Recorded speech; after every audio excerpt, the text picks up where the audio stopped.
আইব না মোর খেয়া ধরি এই ঘাটে গো যখন পড়বে না মোর পায়ের চিহ্ন এই বাটে।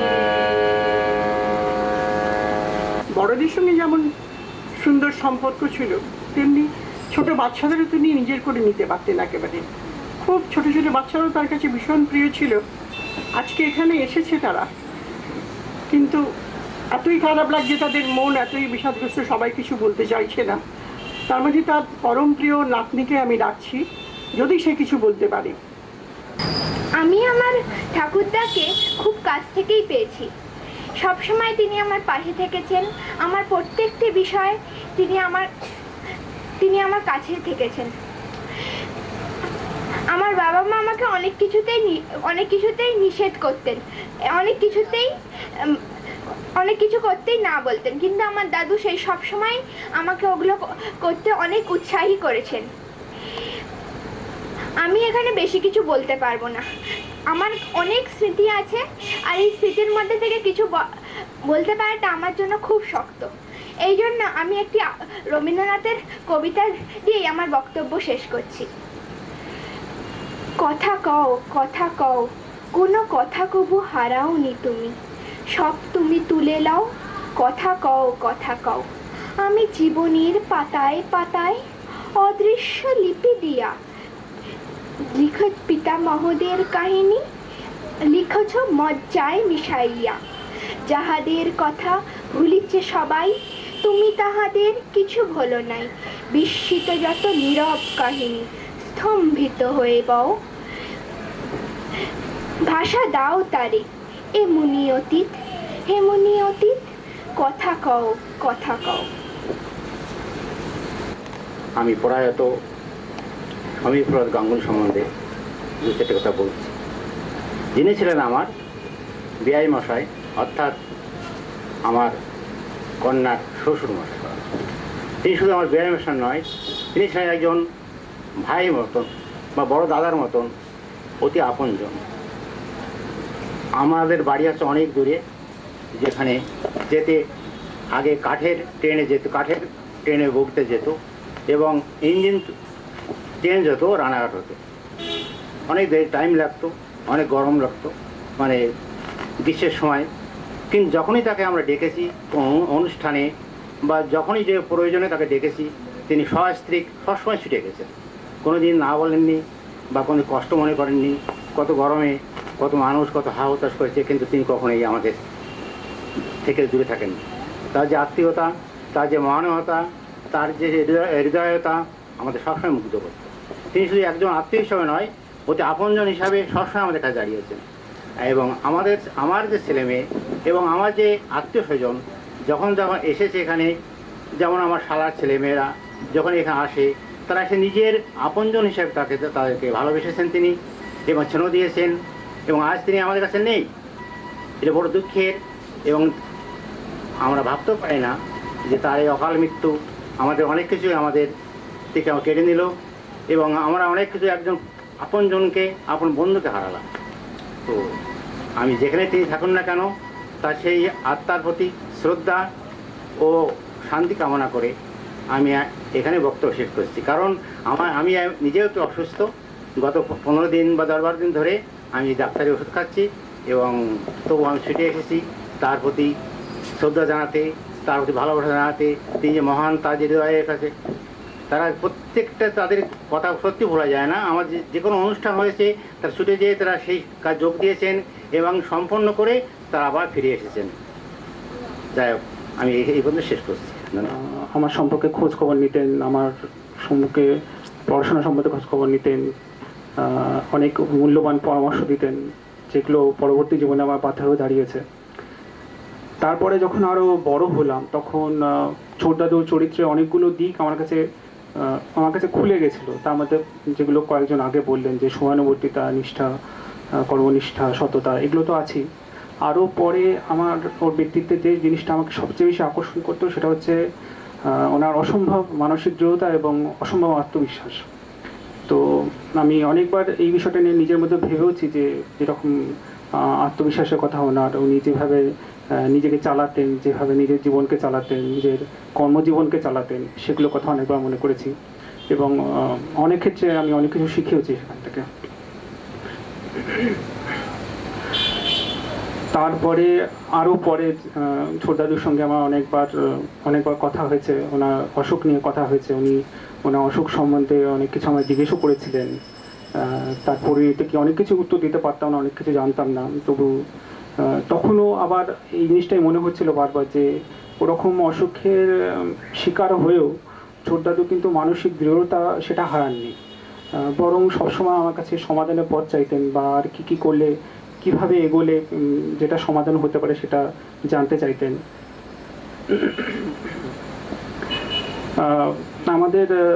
আমাদের এখনো যে চিকিৎসা শাস্ত্রে এখনো ক্যান্সার দুরারোগ্যই বলা যায়। কোনো রকম প্রতিষেধক বা কোনো রকম ওষুধ বা কোনো চিকিৎসা একদম নির্দিষ্টভাবে ক্যান্সারকে সারিয়ে দেয় সেটা এখনো পর্যন্ত আবিষ্কৃত হয়নি। জানি না ওদের ভবিষ্যতে হবে কিনা। ছোটদাদুর এই অসুখটা তো ধরা পড়েছিল অনেক আগেই ধরা পড়েছিল এবং অনেক আগে সেটা ছড়িয়েও গেছিল। তা সত্ত্বেও উনি সেই কোনোভাবেই মানে ওনার মনোবল হারাননি এবং আমার এখন যেটা মনে হচ্ছে যে ক্যান্সারের কাছে যদিও বা উনি হেরে যান, উনি জীবনের কাছে হারেননি। তাই তার প্রতি আমার বিনম্র শ্রদ্ধা এবং তার আত্মার প্রতি আমার পরলোকগত আত্মার প্রতি আমার শ্রদ্ধা জানিয়ে শেষ করছি। সব দিতে হবে সে তো আমি জানি, আমার যত বৃত্ত প্রভু আমার যত মানি, সব দিতে হবে, সব দিতে হবে। আমার চোখের চেয়ে দেখায়, আমার কানের শোনা, আমার হাতের নিপুণ সেবা, আমার আনাগোনা, সব দিতে হবে, সব দিতে হবে। আমার প্রভাত আমার সন্ধ্যা হৃদয় পত্র ফুটে, গোপন থেকে তোমার পানে ফুটবে ফুটে ফুটে। এখন সে যে আমার বিনা হতেছে তার বাধা, বাজবে যখন তোমার হবে তোমার সুরে সাধা, সব দিতে হবে, সব দিতে হবে। তোমারই আনন্দ আমার দুঃখ সুখে ভরে, আমার করে নিয়ে তবে নাও যে তোমার করে। আমার বলে যা পেয়েছি শুভ ফলে যাবে, তোমার করে দেব তখন তারাই আমার হবে, সব দিতে হবে, সব দিতে হবে। আমার যে সব দিতে হবে সে তো আমি জানি, আমার যত বৃত্ত প্রভু আমার যত মানি, সব দিতে হবে, সব দিতে হবে।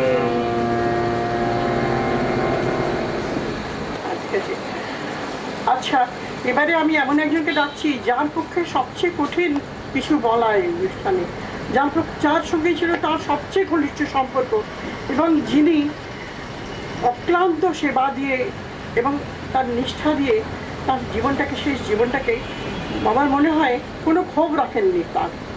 শ্রীমতী জ্যোতিকা গাঙ্গুলিকে আমি এবার বলবো ওর সম্বন্ধে কিছু। এই 6 মাসের স্মৃতি আমার কাছে খুবই দুঃখের। আমি 6 মাস সম্বন্ধে কিছুই বলতে পারবো না। 6 মাস উনি অত্যন্ত কষ্ট পেয়েছেন, সেজন্য আমি ওটা কিছু বলছি না। আমি একটা ঘটনার কথা বলবো, যার আমি তার সঙ্গেও কোনো দিন শেয়ার করিনি, সেই ঘটনাটা আমি বলছি। তখন আমি ক্লাস 10-11 পড়ি। উনি কর্পোরেশনে ওয়ার্কশপে তখন লেখাপড়া করছেন। আমি মৌলালিতে একটা স্কুলে পড়তাম। মাঝে মাঝে দুজনে এক বাসে যেতাম, আমি একদিকে যেতাম, উনি আর একদিকে যেতেন। একদিন আমি বাসে দেখতে না পেয়ে বাস স্টপেজে দাঁড়িয়েছিলাম, বাস থেকে নামলেন। আমি দেখি কোনো কথা না বলে উল্টো দিকে হাঁটা দিলাম আমার স্কুলের দিকে। তখন তারপরে চলে গেলাম। তারপর সন্ধেবেলা আমার সঙ্গে দেখা হতে উনি আমায় বললেন, তুমি ওরমভাবে চলে গেলে কেন? আমি সারাদিন কোনো কাজ করতে পারিনি, ভীষণ আমার কষ্ট হয়েছে। সেই দিনই আমি বুঝেছিলাম আমরা দুজনে আলাদাভাবে আর থাকতে পারবো না। সেই পথ চলা শুরু হয়েছিল এবং 2011 সালের 27 অগস্ট সেই বিচ্ছেদ ঘটে গেছে। এছাড়া আমার আর কিছু বলার নেই। আমার শ্বশুরমশাইয়ের সঙ্গে আমার সম্পর্ক প্রায় 20 বছরেরও বেশি। আজকে আমি কিছু বলবার মতো জায়গায় নেই, শুধু এইটুকু বলতে পারি যে যারা ওকে জানেন গম্ভীর একজন মানুষ হিসাবে, তিনি ছিলেন অতি স্নেহময় একজন মানুষ। আর আমি ওনাকে 20 বছরে দেখেছি কীরকমভাবে পাল্টে যেতে এবং বিভিন্ন বিষয়ে নিজের মতকে সবসময় ফ্লেক্সিবিলি নিতে, এবং কখনোই উনি রিজিড একজন মানুষ ছিলেন না। আর যে জিনিসটা তবে ওনার পাল্টানি সেটা হচ্ছে ওনার অধ্যাবসায়। কোনো কিছুকে তিনি এত মাইনিউটলি করবার চেষ্টা করতেন। আমার শুধু মনে হয়, আমি অনেককেই বলেছি যে ওনাকে যদি কেউ 1000 বার না বলে তিনি 1001 বার বলতেন সেই কাজটি করবার জন্য। আমি জানি না উনি মৃত্যুকে কতবার বলেছিলেন না, আমি ঠিক জানি না।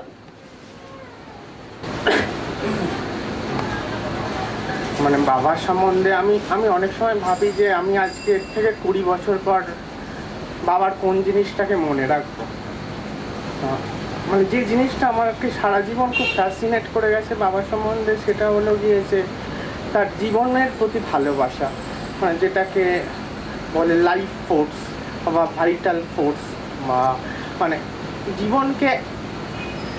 জীবনকে তো মানুষ অনেকভাবে এনজয় করে, কিন্তু জীবনকে এত সুন্দরভাবে এনজয় করতে পারতেন উনি, সেইটা মানে সেটা ঠিক তার সাথে না থাকলে বোঝা যাবে না।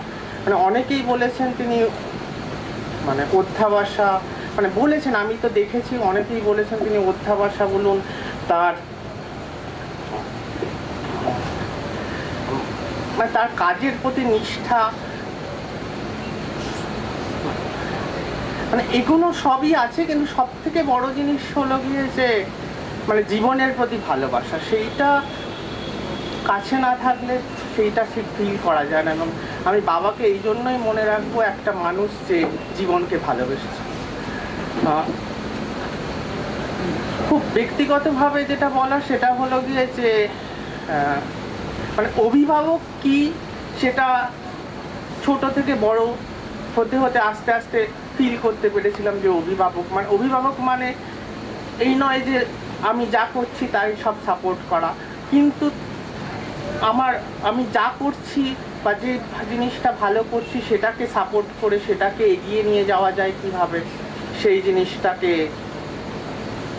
মানে সেইটা অভিভাবক মানে রিয়েলি গার্জেন বলতে যে বোঝা। মানে আমি ছোট্ট একটা ইনসিডেন্ট বলছি যে আমার ফর্ম 16, আমি কোনোদিন আমার ফর্ম 16 ইনকাম ট্যাক্স কোনোদিন কিছু করিনি, উনিই করে দেন। ইভেন আমার ফর্ম 16 লাস্ট 1.5 মাস আগে, যেটা মানে উনি অত্যন্ত অসুস্থের মধ্যে উনি আমার ফর্ম 16 করে দিয়ে গেছে।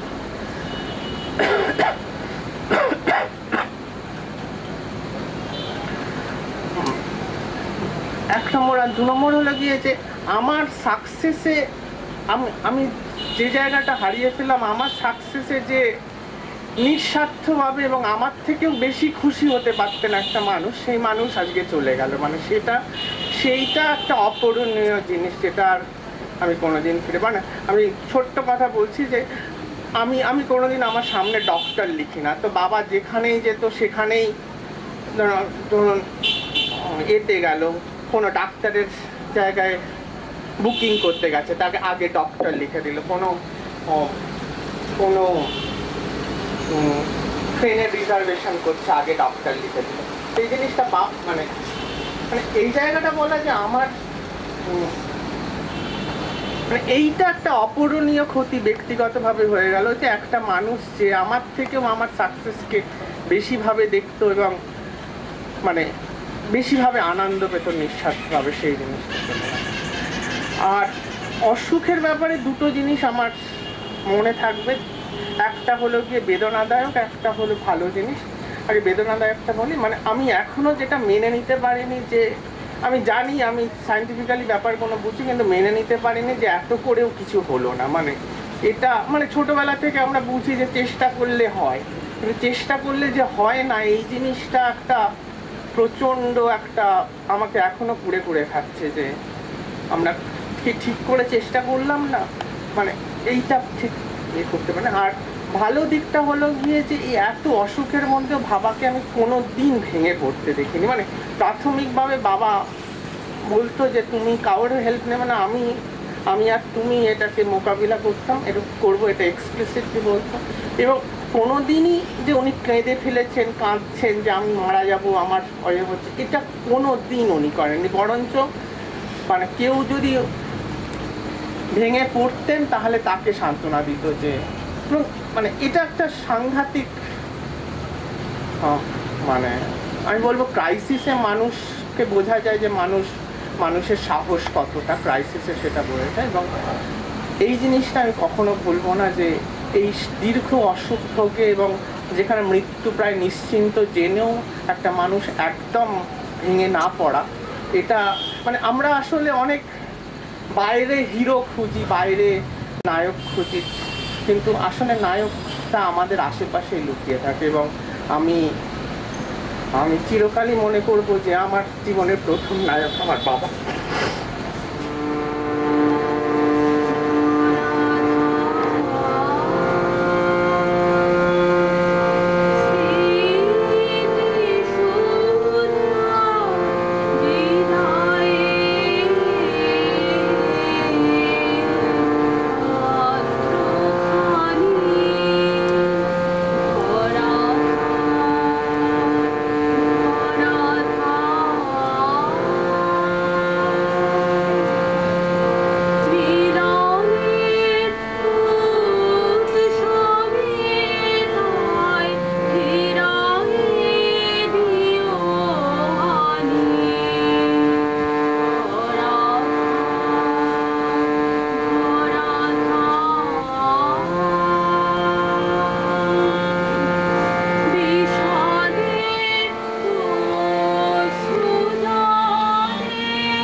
ছোটবেলার বন্ধু এসেছে মানিক কাকা, আমার ছোট কাকার ছোটবেলার বন্ধু।